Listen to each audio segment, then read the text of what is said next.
Hi, everybody. Welcome to the Father and Son Watch Show. I'm John. Elliot is out of the office right now, so to speak, hopefully learning some things at school. I just wanted to introduce our new episode where we were traveling through Montana and we found a great local watch shop. And we talked to the owner of the watch shop and also the creator of a new watch brand. His name is Dave Berghold, and the store is the Last Windup. In the comments, I'll put the website for the store, its location, and then you can also look at their products online. They carry a wonderful line in the store of Timex. They have some new watches from Zenith. They have Dave's watches, and they also have a lot of vintage watches. We were able to look at and check out some Rolex watches, Oris watches, quite a few really cool watches that we had not seen in person before, and that was a great thing for me, myself, and also a great thing for Elliot. The sales associates there were awesome, very nice, and then we got to sit down and interview Dave and talk to him about his watch story and his journey and how he came to open his shop and also start his own watch brand. So again, look in the comments for that information, and don't forget to like and subscribe to our channel and really enjoy the show. Feel free to leave some feedback, some comments, and also any ideas that you'd like to see for any more episodes down the road. We are really enjoying our channel right now, and we're also very thankful. We have over 120 subscribers, which is awesome for us. We've been doing it almost a year. And I know Elliot, if he was sitting here with me right now, he would say, thanks for doing that. And please continue to watch and enjoy our show, and follow us on our watch journey too. So take care and God bless. Hi, everybody. Welcome to the Father and Son Watch channel. I'm John, and this is my son, Elliot. And today we're going to interview a watchmaker who has a watch store in Bozeman, Montana. His name is Dave Berghold, and he also has made his own watch brand. So we're going to chat with him today, ask him how he got started, and hear some of his watch stories.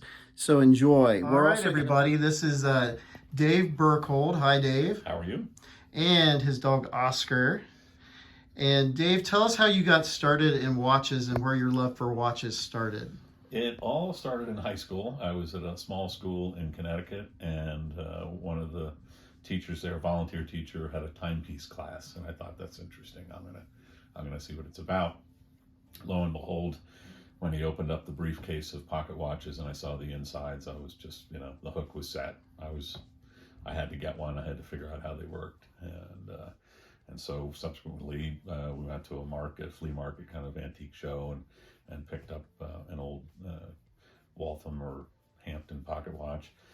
I went back to his house and disassembled it, cleaned it. Didn't have time to put it back together. I had to get back to school. And so that night, instead of doing homework, I proceeded to put the watch back together again and showed it to him at lunch the next day. And he was kind of impressed. So I was like, well, I kind of like this, which led to another one and another one. And yeah, it just snowballed after that. What was your first watch that you remember as a kid or a young adult that you really enjoyed? American Waltham, model 57, serial number 318,746. Wow, good memory. And do you still have it? I don't, regrettably. Oh, what happened to it? It was one you just go to one of the watch shows and you trade it off because you see something else you like, and you can't keep them all. Right. What did you trade it for? Do you remember? I don't recall. But suffice to say, the collection is good. I'm not actively pursuing anything. If something strolls along that I just feel a visual attachment to or historical attachment to, maybe it'll add to the collection. But it's hard to let them go once they've been with you that long. True. So. And then what brands are basically in your collection that you just really have an attachment to? It's funny. There was a lot of talk early on in the collecting, concept, which was, focus your collection, whether it's, American pocket watches or complicated watches or character watches or whatever. And I never stuck to that credo.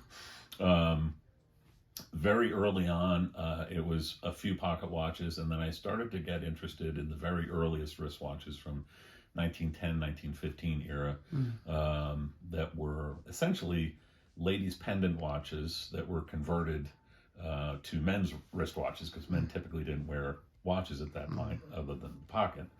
And so the military, when World War I was in full swing, servicemen would then take these watches and strap them on a leather strap with a wire lug that would go, the strap would go underneath, and they would wear them in the field for that, because it's much too cumbersome to be in the trenches trying to fumble for a pocket watch. And so wristwatches started to come into appeal for men, and that part of the collection is probably, I don't know, probably 20 or so deep.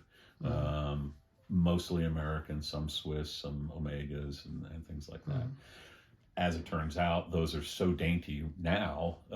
They just don't get a lot of wear time. Sure. Because they're really about 30 millimeters and maybe 32 millimeters. That's more of a woman's size today.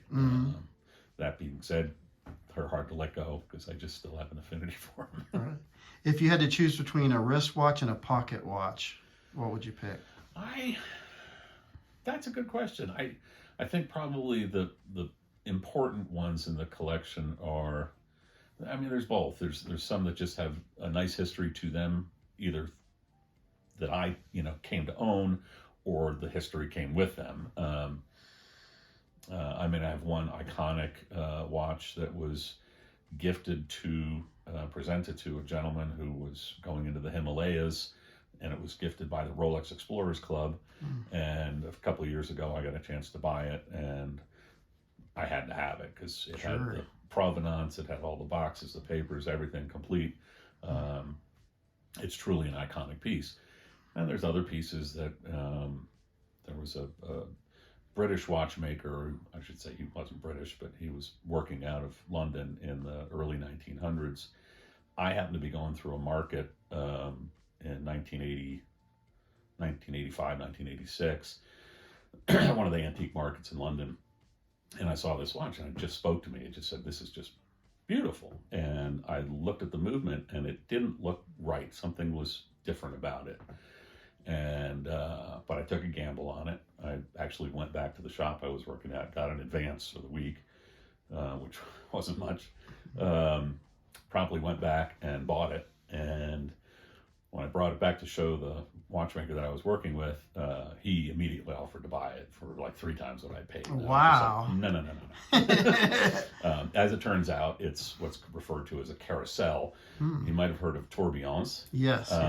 So this is, I don't want to say the poor man's version, a little bit more robust version of a tourbillon, and it's called the carousel. So where the balance wheel, the escapement, revolves inside the movement once every 56.5 minutes. So it essentially is trying to eliminate errors in different positions by canceling them out in opposite positions. Okay. And I still have that one. I'm not going to let that one go. Years later, I had corresponded with a curator of the American Watch and Clock Museum at the time, and Dana Blackwell, and he was writing me these letters, about this particular watch, and because he had spent time in London as well. When Dana passed 15 more years ago, the gentleman that was handling his estate for the watches, I knew, and I said, "Hey, if there's anything in the collection that I can buy before it goes to auction or whatever, please let me know." So I then told him the story about this carousel and mentioned the brand, and he goes, "He has a Johansson deck watch." And I was like, "Sign me up, I'll take it." And so now I have a watch from the Dana Blackwell collection, a Johansson deck watch, and then I have my Johansson carousel. And so those are a nice match. Well, that's good. Yeah. Jump in, Elliot, if you got any questions. Does your wife like watches? Yes. She does. And she has come to appreciate them more and more.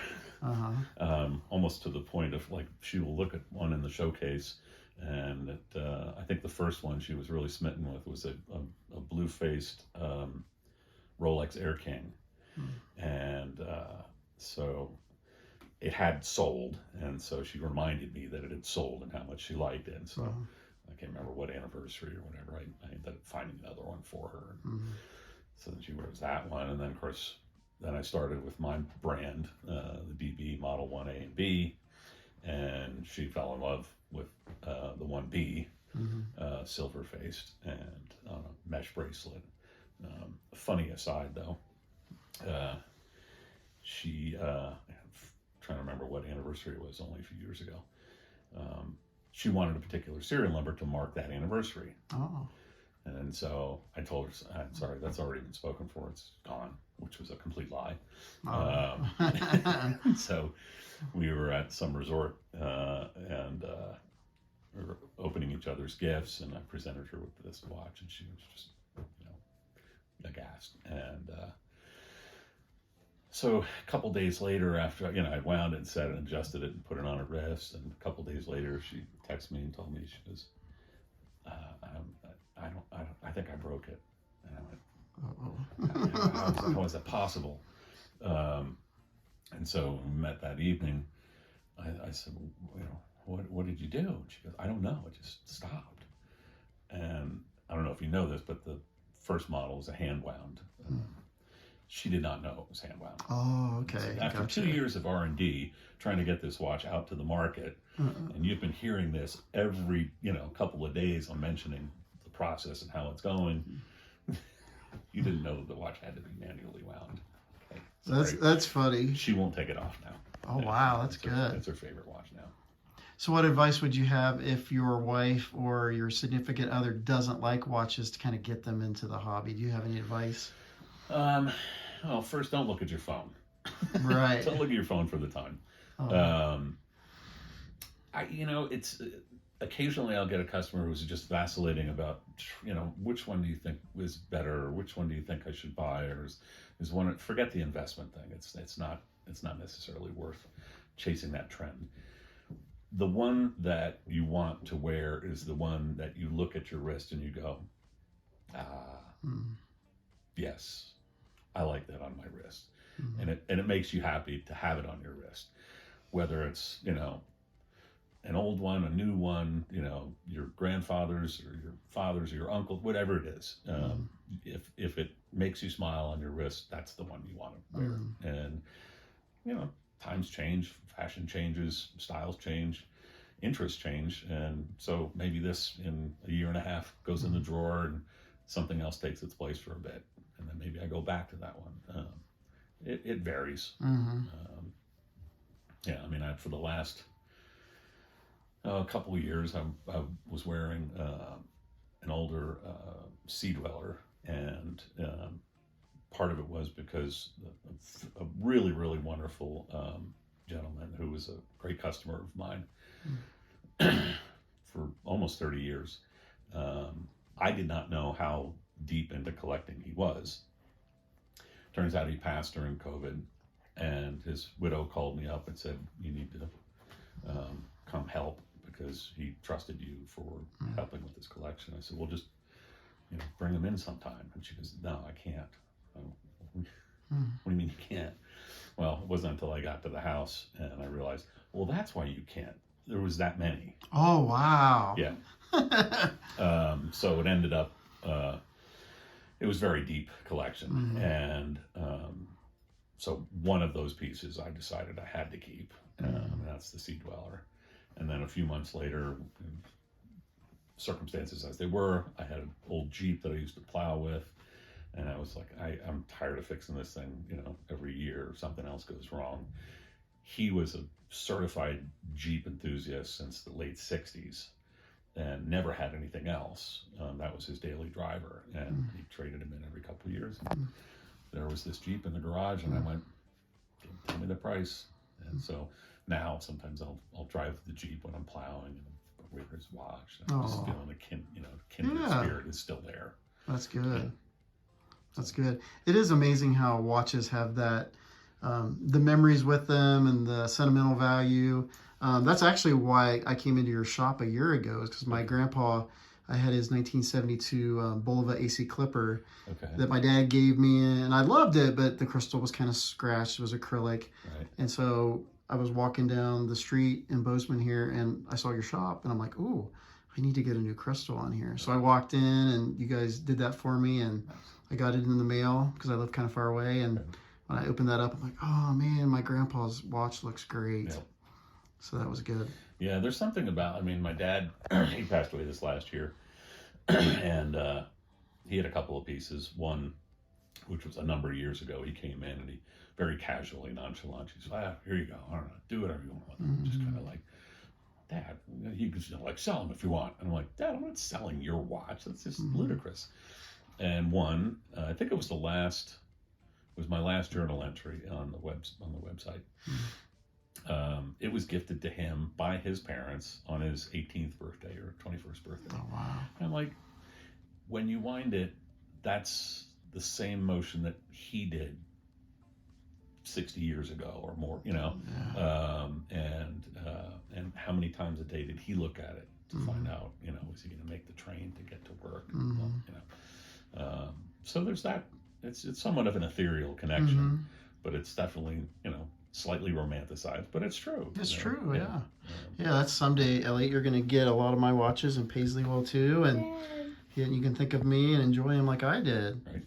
And so what brought you to, start your store and get that started? I had finished up school in Boston and decided I had this, you know, little apartment on the second floor in the North End, and I decided, you know, I like this, doing what I'm doing.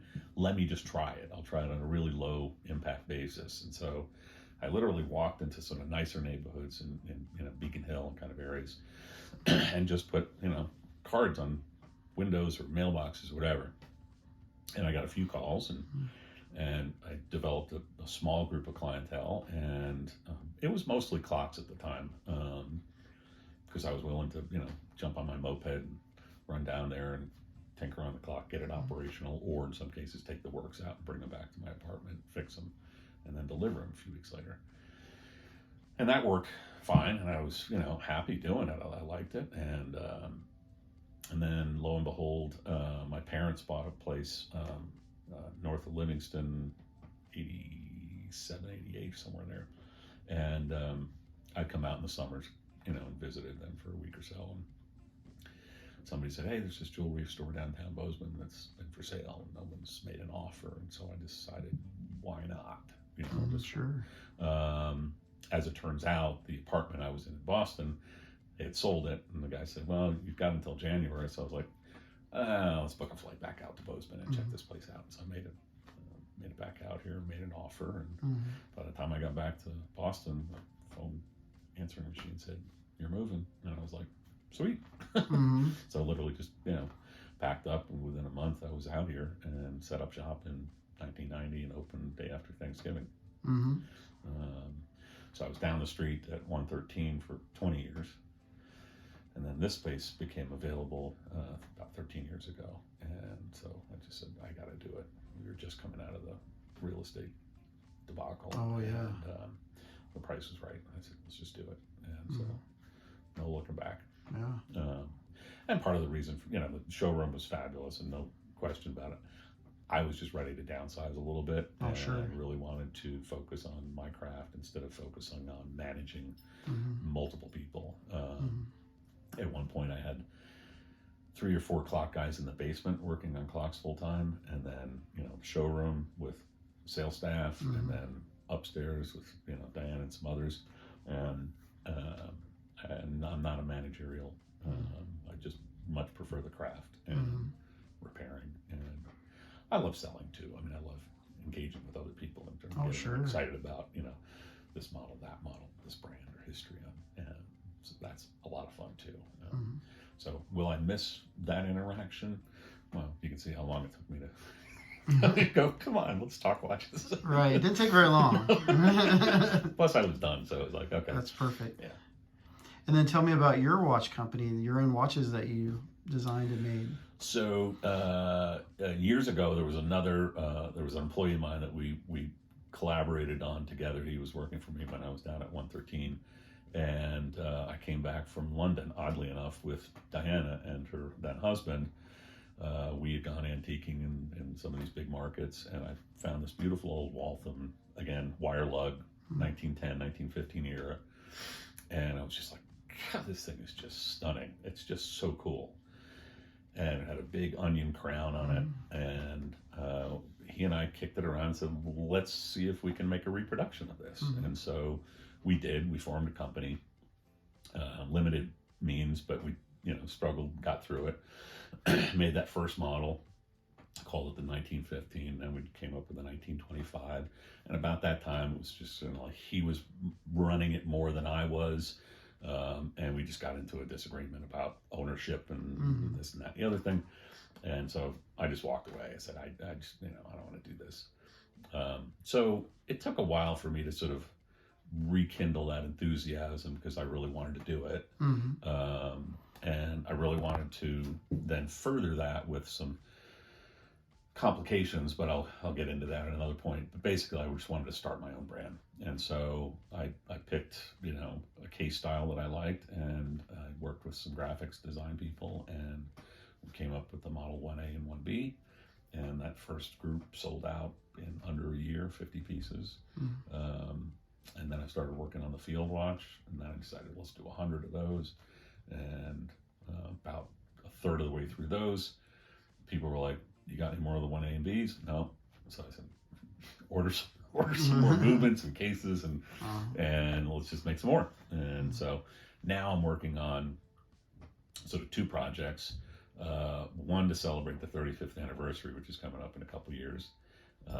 And it's a regulator dial, which is unusual in that instead of three hands coming off the center post, you have the minute hand coming off the center post. The hours is at 12 and the seconds is at 6. Oh, okay. And so I'm going to do 35 of those.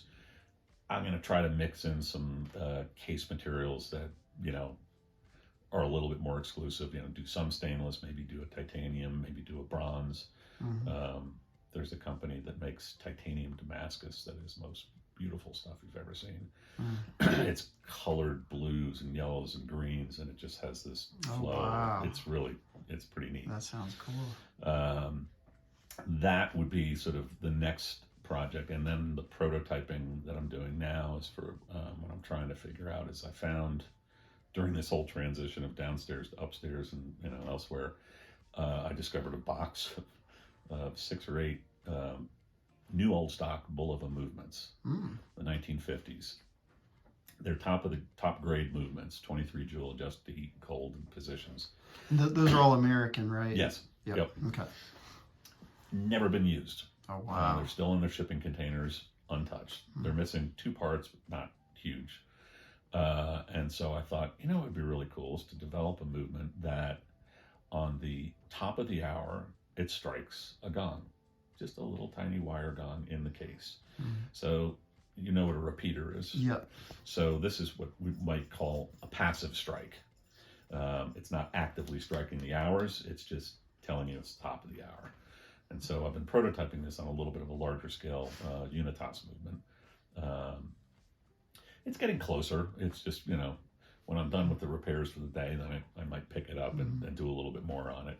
But once I can get that prototype sort of set, then I'll probably end up outsourcing some micro machinist company to sort of, can you replicate this to this scale? And then I would do the assembly and the final adjustments and so forth. Case those and put those out there as a really limited piece. So just, it's a mix between, I don't want to say the repairs are mundane because they're clearly not. I love doing them. But then there's the creative aspect too, which when you're doing repairs, it's not terribly creative. You have to come up with creative ideas of how to fix stuff sometimes. But just overhauling is sort of basic. It's when you get into the manufacturing and the designing and the fabrication that it becomes a whole new level. And that's where the artistic end comes in. And I like that part. It needs to be more of that balance. That's why it seems like, watch collecting and watches never get boring, is because you've got art, you've got science, you've got mechanical stuff all rolled into one. Yep. And, fashion too, just how they look when they're all done. It's just amazing. Yeah, I mean, when you go, you know, if you ever get to the point of wanting to design something like, you know, on that scale, you work with a good graphic designer, and suddenly you'll realize, holy cow, fonts, you know, what's the shape of the two, and what's the tail, and how do you want the second hand? Does the second hand have a tail, and is there anything on the end of it, and does it balance, and the symmetry? It opens up a whole new can of worms. Right. And it's fun. I mean, I met with them yesterday, and for this regulator dial, and we just had this crazy epiphany right in the middle of the meeting, and I was like, that's it, we don't have to go any further, we just figured it out. And I'd explain it because it's very complicated with regards to the second hand logo and so forth, but it was just this, it met perfectly. That's good. So once we get the graphics finalized, the hand lengths and so forth, then I can start emailing the manufacturers and going, this is the type of hands I need, this is the graphics I need for the dial. And yeah, these are going to have a guilloche dial, which is, if you've seen the Breguet. Yeah, we did. You have one out all here. that beautiful engine turning. Yes. So we're coming up with our own pattern and our own, you know, design on that. And I'm vacillating whether I get it hand guilloche, which is very expensive, or I could have it stamped, which is sort of the very cheap end, or I could have it somewhere in the middle where it's CNC machined. Either way, it's going to look great. I'm excited. So for someone who wants to get into watches, like, let's start with someone Elliot's age first. What kind of watch, or what watch would you recommend for like a kid or a young adult to get into? If it's just for wearing purposes, again, wear something that puts a smile on your face. I mean, I watched a couple of your YouTube videos already, and you were kind of like, yeah, I like the blue G-Shock because it's, you know, it fits better and it doesn't. Yeah, I'm wearing Right? that today. That's right. You got it today. So, you know, what makes you happy? I mean, it's kind of akin to some people are not into cars, but if you saw a truck or a car on the road, you go, oh, that's just beautiful. You want to drive it. You want to be the one behind the steering wheel. And so when you're wearing a watch, it's kind of the same thing. You know, it feels right. So collect what appeals to you. There's no harm, you know. Keep your budget, you know where it's, you know, and little by little, there was a watch sales rep. Trying to remember what brand he was with, but it was a medium price brand in the $200 to $500 range, whatever. And we went out to dinner after he did his spiel. And I said, take your salesman's hat off. Talk to me. What should I be stocking right now? And he surprised me. And this is 20 years ago. But he said, Nixon. And I went, what? Really? I'm not really a fan of Nixon. But I said, why? And he said, because when you're in high school and you're graduating from high school, or you're in high school and you want a new watch, that's an affordable watch for you, maybe $100 or something like that. When you get out of high school and you're graduating, I want a cool watch. And then you hit up your dad and you go, let's go back to that shop and let's get a nice, a nice watch. And when you graduate from college, so he said, build the relationship so you get generations of. And he was spot on. I mean, I sold an Oris to a guy 30 years ago, at least 28 years ago.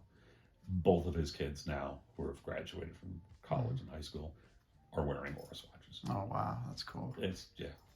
So there was truth to the line. I never did get Nixon.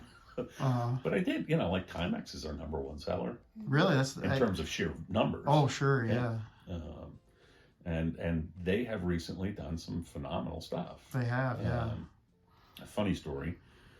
When I first put the order in, they were having some really difficult times figuring out the order, because there were two different. There was the boutique and there was something else, and the order was just in limbo. And it was driving me a little nuts.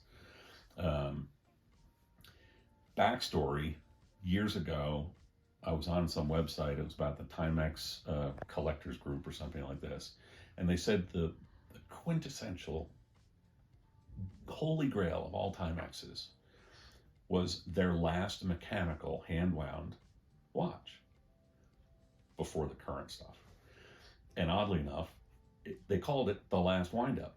Oh, really? And so I was like, oh, this is a message from, the clouds. Yeah. So I put the search into eBay, and one morning I'm waking up having my coffee, and all of a sudden, ding, phone goes. I'm like, oh, buy it. And then I sit at the computer, and I'm like, I can't believe I just got one. And then I look, and there's another one, same guy, bought it. I email him, I'm like, how many of these things do you have? And he goes, I think I have like 4.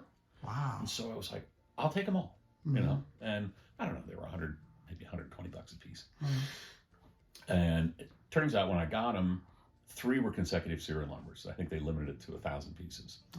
And so needless to say, back to the Timex story, I wrote a letter to the head of Timex, and I said, I'm a little dismayed at the service I've been getting. I know I have, just as I have customers, I am your customer. Right. And this is kind of falling through the cracks. And he comped the entire order. Oh, wow. Just arrived.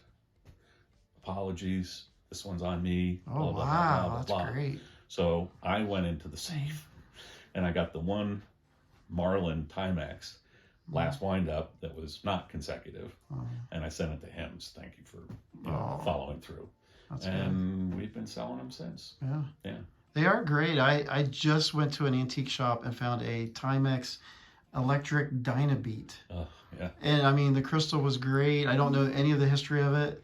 The case is great, and I love that thing. Yeah. It's awesome. There's a lot of websites. I mean, I'm sure you can find the Timex collector groups and Facebook or whatever, and yeah, they'll just, you'll be overflowing with information. Right. Yeah. Right.